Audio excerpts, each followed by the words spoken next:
নমস্কার বন্ধুরা, আপনাদের স্বাগত জানাই পথের পাঁচালী চ্যানেলের হরিদ্বার সিরিজের তৃতীয় পর্বে। আজকের পর্বে আমরা জেনে নেব হরিদ্বার ঘোরার বেসিক আইটিনারি, যাতে 4-5 দিনের ছুটিতে আরামসে হরিদ্বার, ঋষিকেশ, দেরাদুন ও মুসৌরি ঘুরে নিতে পারবেন। এছাড়া আমরা আজ ডিটেলসে জেনে নেব হরিদ্বার ও ঋষিকেশ ঘোরার দুদিনের আইটিনারি, যেটা জানা থাকলে আপনারা খুব সহজেই পুরো ট্রিপটা প্ল্যান করে নিতে পারবেন। অনুরোধ রইল ভিডিওটি শেষ অবধি দেখার। ইনফরমেটিভ লাগলে লাইক ও শেয়ার করবেন, তার সঙ্গে আমাদের চ্যানেল পথের পাঁচালীতে সাবস্ক্রাইব করতে ভুলবেন না। হরিদ্বার ঘোরার জন্য 4-5 দিনই এনাফ। প্রথম দুদিনে হরিদ্বার ও ঋষিকেশ, যার ডিটেলড প্ল্যান আমরা এই ভিডিওতেই জানাবো। থার্ড ডে আপনারা হরিদ্বার থেকে দেরাদুন ঘুরে পৌঁছে যান মুসৌরি।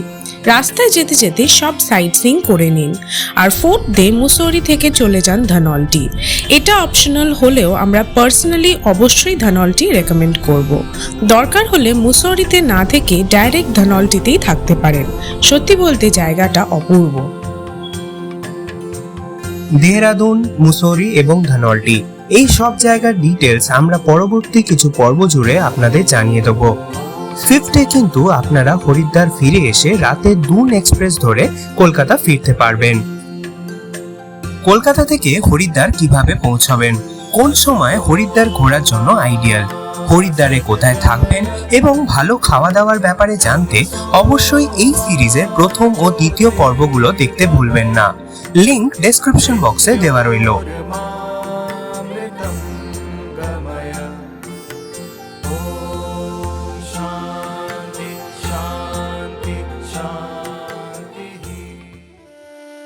হরিদ্বারের প্রথম দিনের প্ল্যানটা ডিপেন্ড করছে আপনারা কখন হরিদ্বার পৌঁছবেন তার উপর। কলকাতা থেকে দুন এক্সপ্রেস হরিদ্বার পৌঁছয় ভোর 5:30টায়, আর উপাসনা বা কুম্ভ এক্সপ্রেস পৌঁছয় বিকেল 4টে। ভোরবেলা বা সকালে হরিদ্বার পৌঁছলে প্রথমেই আপনারা হোটেলে ফ্রেশ হয়ে চলে আসুন হর কি পৌড়ি ঘাট। সেখানে দেখে নিন গঙ্গা দেবীর মন্দির। তারপর ওইখান থেকে পায়ে হেঁটে চলে আসুন মনসা মন্দিরের ropeway ticket counter. Distance 700 metre মতো। সেখান থেকে টিকিট সংগ্রহ করে ঘুরে দেখে নিন মনসা দেবী মন্দির।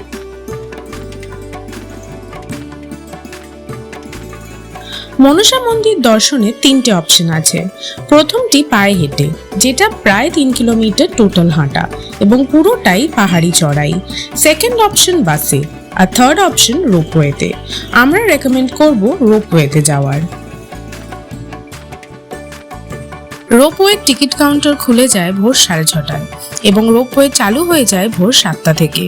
এখানে রোপওয়ের টিকিট প্রাইস 200 টাকা পার হেড, শুধু মনসা দেবী মন্দিরের জন্য।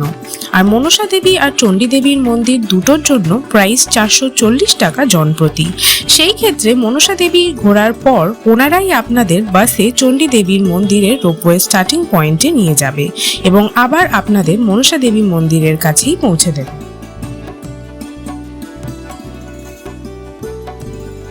আর বাসে মনসা দেবী মন্দির যেতে চাইলে টিকিট প্রাইস 95 টাকা জনপ্রতি। বাট আগেও বলেছি, আমরা রেকমেন্ড করব রোপওয়েতে যাওয়ার। অপূর্ব সুন্দর ভিউ পাওয়া যায় গঙ্গার ও পুরো হরিদ্বারের। টোটাল রোপওয়ে লেন্থ 540 মিটার মতো এবং সময় লাগে 5 মিনিট। প্রত্যেক রোপওয়েতে ম্যাক্সিমাম 4 জন করে বসা যায়। মাথায় রাখবেন, সিজনে কিন্তু রোপওয়েতেও খুব ভিড় হয়, তাই এখানে ভোর ভোর চলে আসাই ভালো। মনসা দেবী মন্দিরের পুজো দেওয়ার সামগ্রী আপনারা মন্দিরের বাইরেই পেয়ে যাবেন।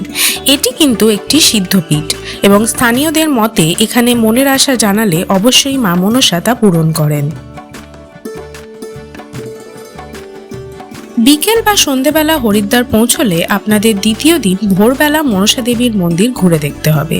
আর চণ্ডী দেবীর মন্দির দর্শনের সময় হয়ে ওঠে না যদি আপনারা মাত্র 2 দিনের জন্য হরিদ্বার যান। সেই ক্ষেত্রে প্রথম দিন বিকেলে পৌঁছে আপনারা গঙ্গা আরতি দেখে নিন। গঙ্গা আরতির ডিটেলড ভ্লগের লিংক ডেসক্রিপশন বক্সে দেওয়া রইল। গঙ্গা আরতি দেখার পর ঘুরে নিন হরিদ্বারের লোকাল মার্কেট। খাওয়া দাওয়ার পাশাপাশি বাড়ির জন্য নিয়ে আসতে পারেন হরিদ্বারের বিখ্যাত পেড়া। তাছাড়াও এখানে পুজোর সামগ্রী ও শীতের সামগ্রী খুব ভালো এবং সস্তায় পাওয়া যায়। তার জন্য অবশ্যই একটু দরদাম করতে হবে। আমরাও যেহেতু বিকেলে হরিদ্বার পৌঁছেছিলাম, তাই আমরাও সেদিন সন্ধেবেলা গঙ্গা আরতি দেখেছি এবং তারপর হরিদ্বারের লোকাল মার্কেট ঘুরে দেখেছি।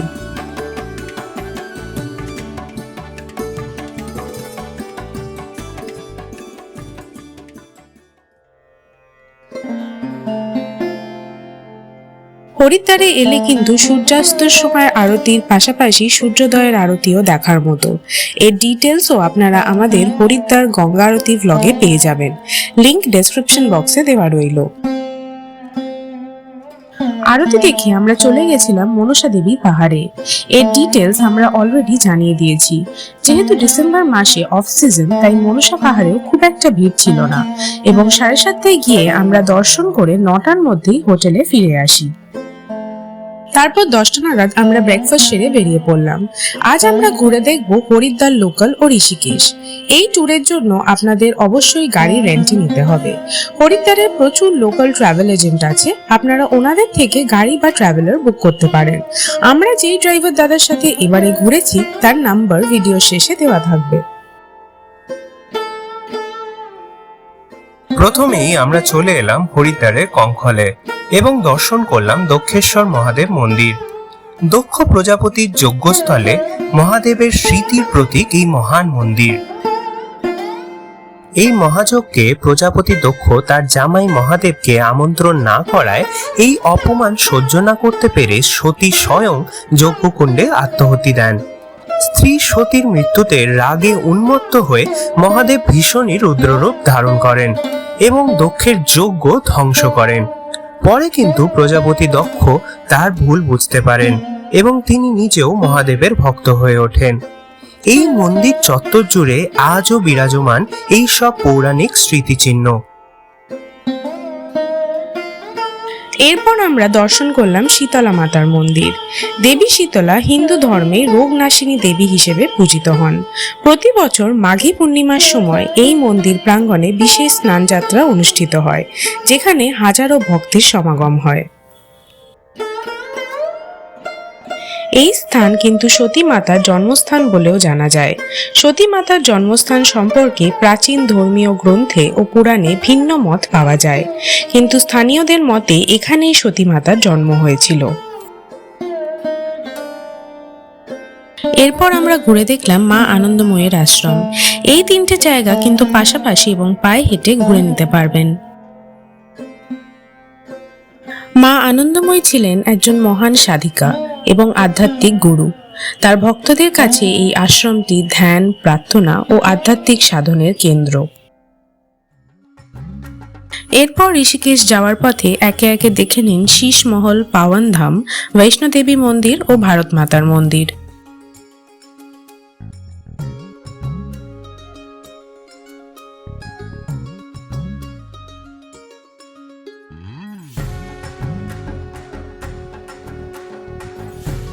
হরিদ্বার থেকে ঋষিকেশের দূরত্ব 23 কিলোমিটার এবং পৌঁছতে সময় লাগে 1.5 ঘন্টা মতো। ঋষিকেশ, যেখানে মহাভারতের মতে পাণ্ডবরা কুরুক্ষেত্র যুদ্ধের পর পাপ মোচনের জন্য গঙ্গা স্নান করেছিলেন, আর রামায়ণ মতে লঙ্কায় যাওয়ার পূর্বে ভগবান রাম ও লক্ষ্মণ এখানে তপস্যা ও সাধনা করেছিলেন এবং এখানেই কেবল একটিমাত্র দড়ির সেতুর সাহায্যে গঙ্গা পার করেছিলেন। এখানে রাম সেতু, জানকী সেতু খুবই বিখ্যাত, যদিও পুরনো লক্ষ্মণ ঝুলা এখন নতুন করে তৈরির কাজ চলছে।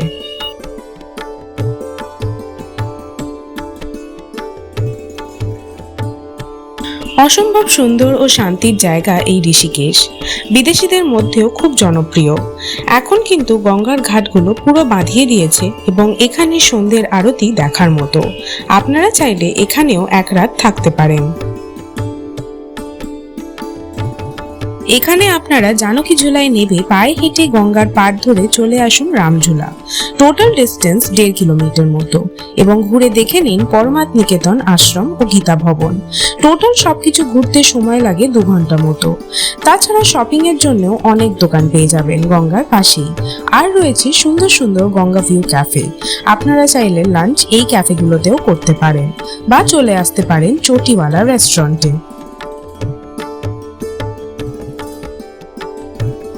তাছাড়া ঋষিকেশ এসে আপনারা কিন্তু রিভার রাফটিংও ট্রাই করতে পারেন। এই সবের মধ্যে খেয়াল রাখবেন আপনাদের সন্ধ্যের গঙ্গা আরতি দেখার জন্য প্রায় 1.5-2 ঘন্টা আগে আবারও হরিদ্বারের হারকি পৌরি ঘাটে ফিরতে হবে, না হলে ভালো বসার জায়গা পাবেন না। সিজন ওয়াইজ আরতির টাইমের ব্যাপারে জানতে আপনারা আমাদের চ্যানেলের হরিদ্বার গঙ্গা আরতির ব্লগটি দেখতে পারেন, লিংক ডেসক্রিপশন বক্সে দেওয়া রইল।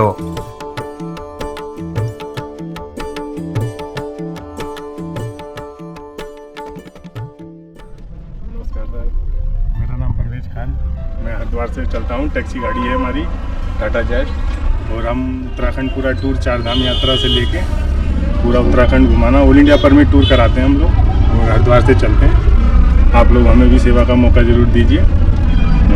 और होटल वोटल बुक करना तो आपको सब इंक्लूड करा देते हैं। 4 धाम में। हाँ, पूरा 4 धाम guide का करते टाइम क्या होता है? हैं।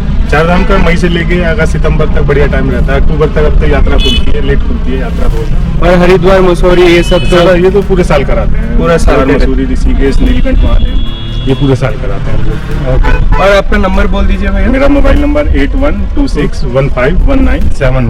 ओके। और वो छोटा गाड़ी बड़ा गाड़ी हर जो भी तरह का है, गाड़ी मिलता है, मिलेगा आपको कांटेक्ट कर सकते हैं। 9 सीटर, टेम्पो ट्रेवलर और छोटा 4 सीटर में सारा गाड़ी अवेलेबल है। सेवा का मौका दें आप लोग। थैंक यू भैया। এর সাথেই শেষ হলো আমাদের আজকের পর্ব। আশা করি আমাদের এই পর্বটি আপনাদের ইনফরমেটিভ লেগেছে। ভালো লেগে থাকলে অবশ্যই লাইক ও শেয়ার করবেন এবং তার সাথে আমাদের চ্যানেল পথের পাঁচালীতে সাবস্ক্রাইব করতে ভুলবেন না। সকলে ভালো থাকবেন। দেখা হচ্ছে পরবর্তী পর্বে।